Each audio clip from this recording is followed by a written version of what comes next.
वसुदेवसुतं देवं कंसचाणूरमर्दनं देवकी परमानन्दं कृष्णं वन्दे जगद्गुरुं। नारायणं नमस्कृत्य नरं चैव नरोत्तमं देवीं सरस्वतीं व्यासं ततो जयमुदीरये। तो अध्याय 15वें का समर्पण हो गया। आखिरी श्लोक का अर्थ रह गया था, उसको देखते हैं, फिर अध्याय 16 में चलेंगे आगे।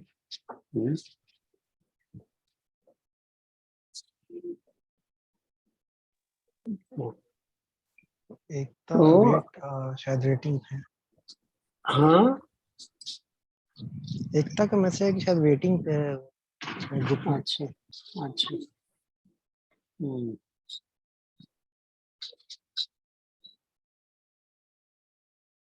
हम्म,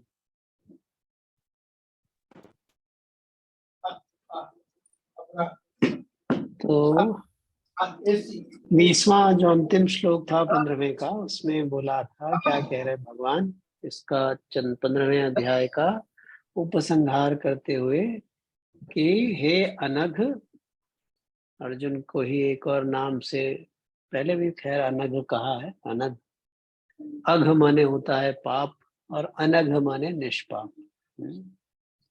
इति इदम गुह्यतमम शास्त्रम मया उक्तम।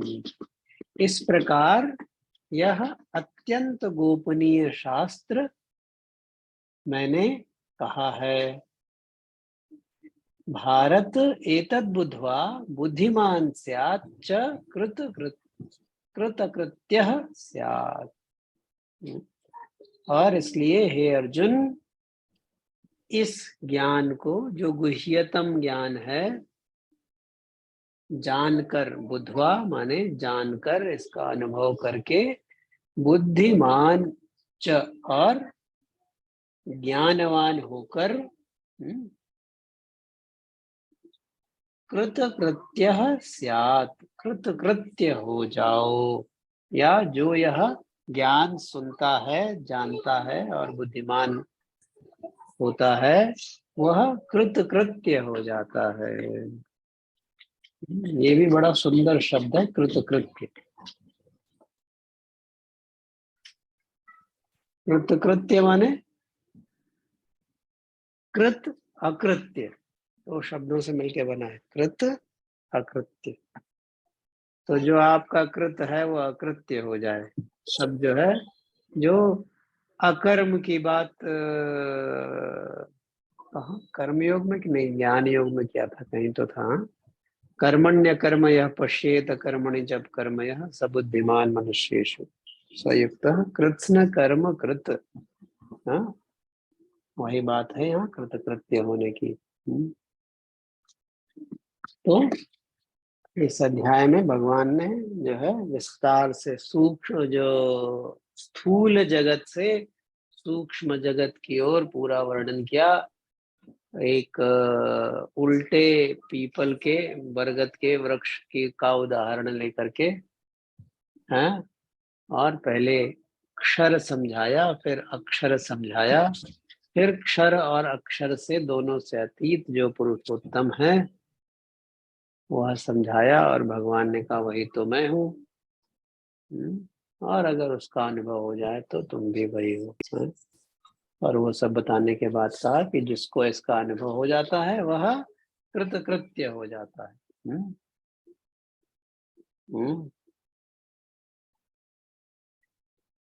इस प्रकार। अच्छा, इसको अरुंधति न्याय कहते हैं, दर्शन योग में अरुंधति न्याय दर्शन कहते हैं। उस प्रकार से सूक्ष्म, स्थूल से सूक्ष्म की ओर बढ़ते जाना है। तो उसका उपयोग करते हुए भगवान ने ऐसे 15वें अध्याय का समापन किया। अब 16वें अध्याय में देखते हैं क्या है इसका।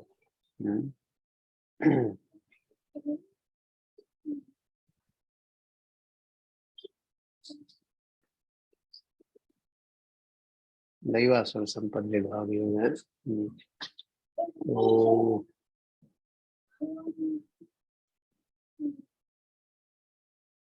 करेंगे अभिषेक आरंभ।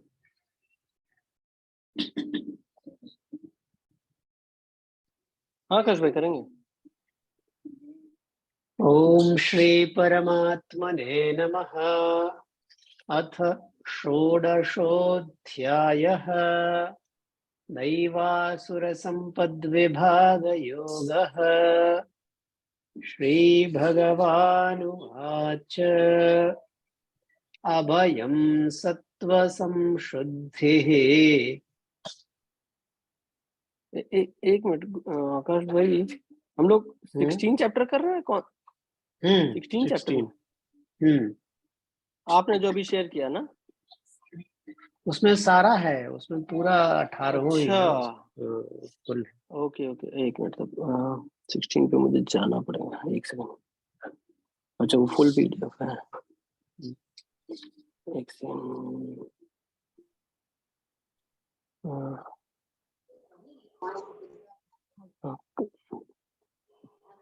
हम कर ले। हाँ तब तक कोई और कर ले, मैं खोल रहा हूँ उसको। जी कर लीजिए। जी। ओम श्री परमात्मने नमः। अथ षोडशोऽध्यायः देवासुर संपदि विभाग योगः। श्री भगवानुवाच अभयं सत्त्व संशुद्धिः। अभयं सत्त्व संशुद्धिः। अभयं सत्त्व संशुद्धिः। ज्ञानयोगव्यवस्थितिः। ज्ञानयोग व्यवस्थितिः। ज्ञानयोग व्यवस्थितिः। ज्ञानयोग व्यवस्थितिः। दानं दमश्च यज्ञश्च। दानं दमश्च यज्ञश्च। दानं दमश्च यज्ञश्च। दानं दमश्च यज्ञश्च।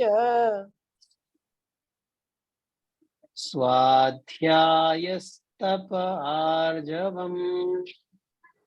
स्वाध्यायस्तप आर्जवम्। स्वाध्यायस्तप आर्जवम्। स्वाध्यायस्तप आर्जवम्। स्वाध्यायस्तप आर्जवम्। अभयं सत्त्वसंशुद्धिः। ज्ञानयोगव्यवस्थितिः। अभयं सत्त्वसंशुद्धिः। ज्ञानयोग व्यवस्थितिः। अभयं सत्त्वसंशुद्धिः। ज्ञानयोग व्यवस्थितिः। अभयं सत्त्वसंशुद्धिः। ज्ञानयोग व्यवस्थितिः। दानं दमश्च यज्ञश्च। स्वाध्यायस्तप आर्जवम्।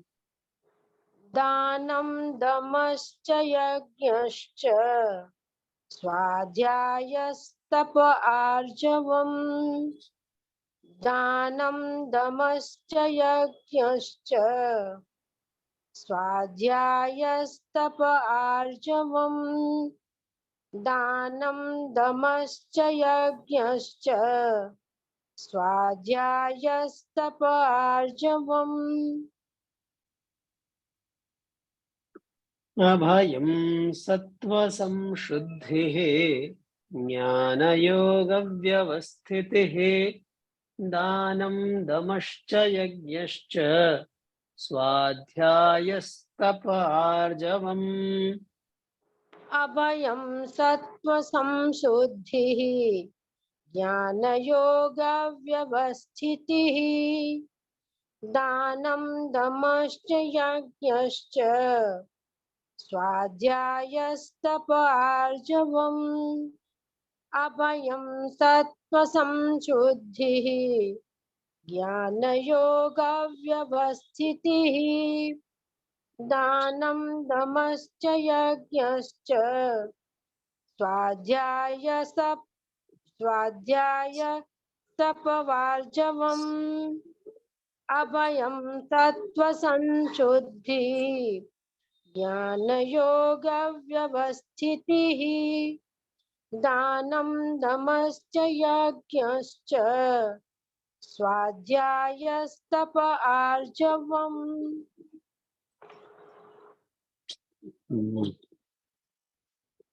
तो जो 16वां अध्याय है उसको कहते हैं दैवासुर संपद विभाग योग। दैवीय संपत्ति और आसुरी संपत्ति, हम सब संपत्ति इकट्ठी करने में लगे हुए हैं और कुछ संपत्ति हमको मिली ही हुई है। तो संपत्ति दोनों तरीके की है, एक दैवी संपत्ति और दूसरी आसुरी संपत्ति। तो उसका इस अध्याय में केंद्र में वर्णन है। अच्छा, भगवान ने पहले भी इस विषय को की ओर इंगित किया था, पर चर्चा में इस विषय को विस्तार न मिल पाया था। तो अब यहाँ पर जब अर्जुन ने विश्व रूप भी देख लिया और एकदम थोड़े शांत हुए, तब इसका विस्तार में वर्णन है। 9वें अध्याय में था राक्षसीमासुरीम चैव राक्षसीमासुरीम चैव प्रकृतिम मोहिनीम श्रुता, दैवी प्रकृति माश्रिता माम भजन्ते। तो दैवी आसुरी प्रकृति के लोग जो है मेरा भजन करते हैं, तो उनका क्या है, थोड़ा वहाँ 9वें अध्याय में बात हुई। फिर वो विभूति योग और फिर विश्व रूप दर्शन योग में चले गए, तो यह विषय वहाँ विस्तृत नहीं हो पाया। तो यहाँ इसका विषय का विस्तार से वर्णन कर रहे हैं। तो सबसे पहले जो है, जो दैवी संपत्ति है उसका वर्णन कर रहे हैं।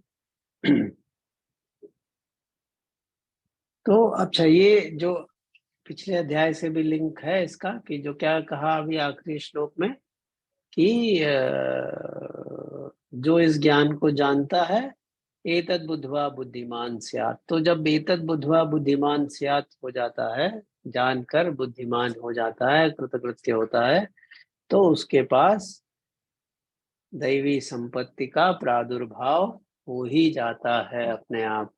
तो कौन कौन सी संपत्ति है, किसका प्रादुर्भाव होता है, वह आगे के 2-3 श्लोकों में दैवी संपत्ति है, फिर उसके बाद आसुरी संपत्ति का वर्णन तो और ज्यादा विस्तार से है?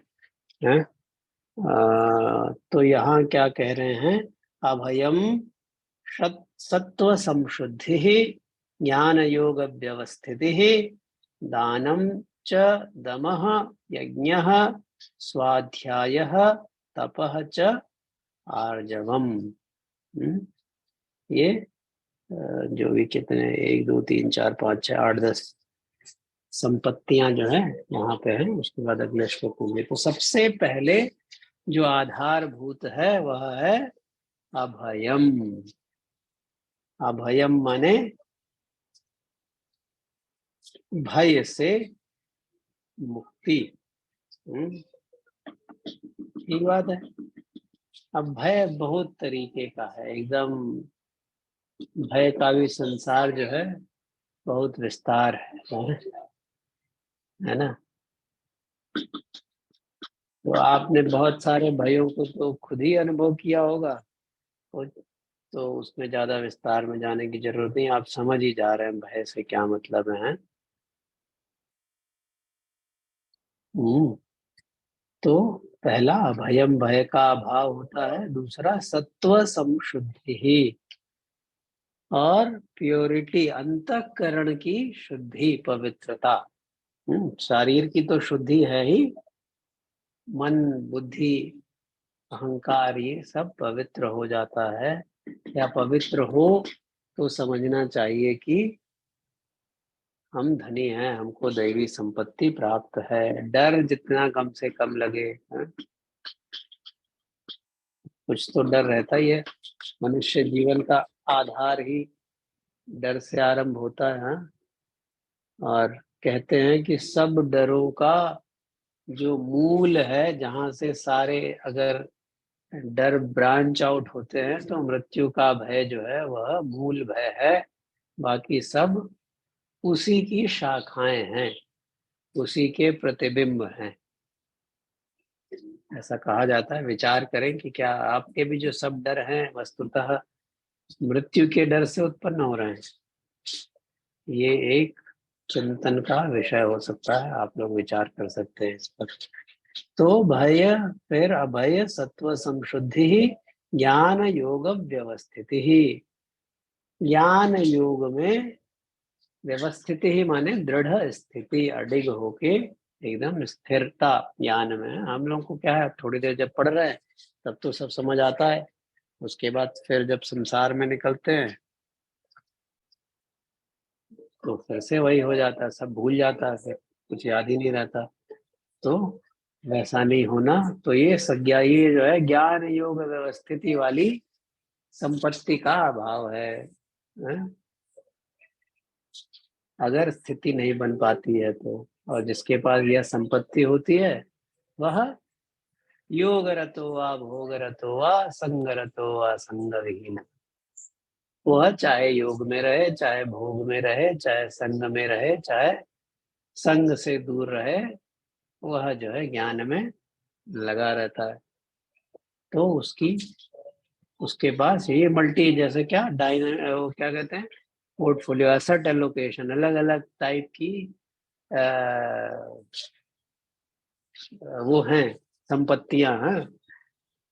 तो किसी के में किसी का अभाव कम ज्यादा ऐसा रहता है, लेकिन जिसको भगवान का ज्ञान रहता है उसको, उसके पास तो ये सभी की सभी रहती है। फिर उसके बाद अगला है दानम। तो दान का भाव रहता है, देने का भाव। हम सब हमेशा लेने के भाव में ही रहते हैं, और अगर हम कभी कुछ देते हैं तो भी उसके पीछे, उसके मूल में कुछ ना कुछ लेने का भाव रहता है। तो वैसा वाला दान, अच्छा दान के ऊपर बड़ी विस्तृत चर्चा आएगी अगले अध्याय में, जब श्रद्धात्रय विभाग आएगा तब। तो ऐसा दान का भाव रहना, देने का भाव रहना, बिना कुछ प्रत्याशा किए हुए, यह भी एक संपत्ति है। दमः, दम क्या होता है? दम माने आपका, आपके शरीर पर, इंद्रियों पर थोड़ा, थोड़ा नहीं पूरा नियंत्रण। मतलब अगर आप चाहें तभी आप कुछ खाने की इच्छा आपके चाहने से उत्पन्न होती है, ऐसा नहीं कि आप जा रहे हैं और कुछ देखा तो मुंह में पानी भर गया, फिर वो खाना नहीं था फिर भी खा लिए, फिर उसके बाद लगा रहे यार ये तो नहीं खाना था, ये गड़बड़ हो गया है। तो ये दम का अभाव है।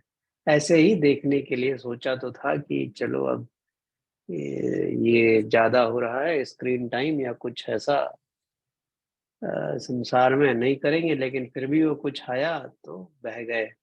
तो ऐसे बह जाना संसार में, यह दम का अभाव है। जब दम होता है तो फिर आपका अपनी इंद्रियों पर, उनके प्रवाह पर वश। वश मतलब ऐसे नहीं समझिए कि ये कंट्रोल जबरदस्ती, बट असे ओवर योर सेंसेस, मतलब आपका, आपकी इंद्रियों पर, वो आपके कहने में चलती। तो जिसके कहने में चलती हैं उसके पास दम की भी संपत्ति है। यज्ञ, यज्ञ के बारे में तो पूरा विस्तार से हमने चौथे अध्याय में देखा ही था, कितने तरीके के यज्ञ होते हैं। तो यज्ञों का, यज्ञों में लगे रहने। हाँ भैया शायद प्रांजल भैया वेटिंग में मैसेज किए ग्रुप में। हाँ तो यज्ञ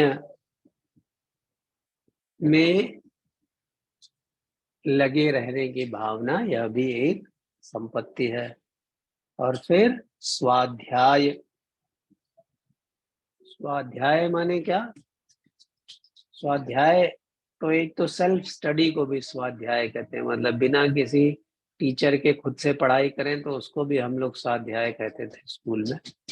तो वो स्वाध्याय तो वो भी है, लेकिन यहाँ स्वाध्याय का मतलब है सेल्फ स्टडी नहीं, स्टडी ऑफ सेल्फ, अपना खुद का अध्ययन, स्वयं का अध्ययन।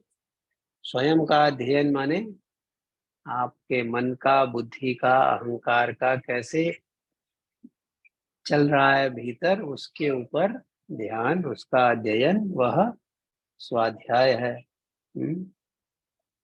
तप, तप क्या है?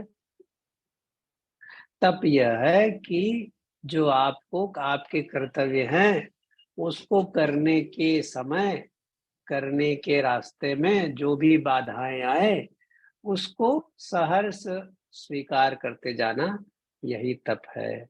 अब ये तप का भी वर्णन पूरा बहुत विस्तार से अगले अध्याय में है, तो मैं अभी उसको तप के लिए छोड़ रहा हूँ, ज्यादा यहाँ पर अभी वर्णन नहीं कर रहा हूँ। तो तप जो है, तपश्चर्या भी एक संपत्ति है। और आर्जवम, आर्जवम क्या है?